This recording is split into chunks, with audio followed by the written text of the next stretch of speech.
60 మంది 7,60,000 మాత్రమే కట్టినారు కాబట్టి ఇంకా మనకి ఇంకొక 1000 రూపాయలు కూడా కట్టే అవకాశం ఉంది. అప్పుడంటే మనకు కొంచెం మరీ మనం 1000 రూపాయలు కట్టలేని పరిస్థితులు ఉన్నామని అయితే నేను అనుకోవద్దు. చుట్టపల్లి వస్తే ఎట్లా మనము 2 కోళ్ళు ఇంకేదో వేసుకొస్తాం కాబట్టి దాని బదులుగా దీనికి కడితే ఇంకా మన సంఘంకి ఇంకొక 10 లక్షలు 15 లాస్ట్కు మీ సభ్యుల సంఖ్య పెంచుకోవడం ఒకటి. 2 మీ సభ్యత యొక్క డబ్బులు కూడా 1000కి బదులుగా 2000 చేసుకుంటే మీకు ఇంకా ఎక్కువగా వచ్చే అవకాశం ఉంది.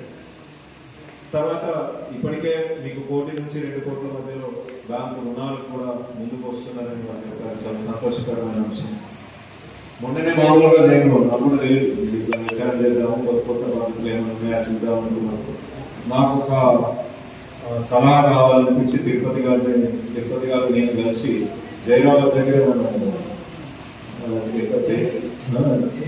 జెరీనియం ఎట్లా ఉంటుంది అనేది చూసేసాను మొత్తాన్ని.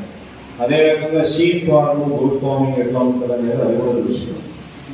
వారు మేము కలిసి చూసిన తర్వాత షీప్ ఫార్మ్ మాత్రం మనం చేయొచ్చు అని అనిపించింది. ఇందాక కూడా నేను వారితో మాట్లాడాను.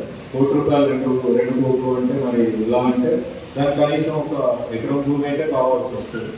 బహుశా మన సభ్యులు ఎవరైనా అందరూ కలిసి దాన్ని కొనడమో చేయడమో ఏదో ఒక పద్ధతిలో చూసుకుంటే షీప్ ఫామ్, గోట్ ఫామ్ దీనికి కూడా అనుబంధం ముందు సంస్థ బలపడితే మిగతా పనులు మీరు చేసుకోవడానికి అవకాశం ఉంది. అదే కాకుండా ఇంకా సీడ్ ప్రాసెసింగ్ కూడా అప్లికేషన్ పెట్టాము. అది గవర్నమెంట్లో ప్రాసెస్లో ఉందని చెప్పారు. ఏదేమైనా మీరు చేస్తున్న పని మాత్రం చాలా అద్భుతంగా ఉంది. మీకు ఎందుకు చెప్తున్నామంటే నాకు ఇక్కడ ఎవరు తెలియదు. నాకు మళ్ళీ దీనికి పార్టీలో రంగులో రూపులో కాదు. ఇక్కడ అందరూ రైతులుగా, ఒక రైతు బిడ్డగా వచ్చినాము. రైతులందరూ ఏం చేస్తున్నారు, ఉమ్మడిగా ఎలా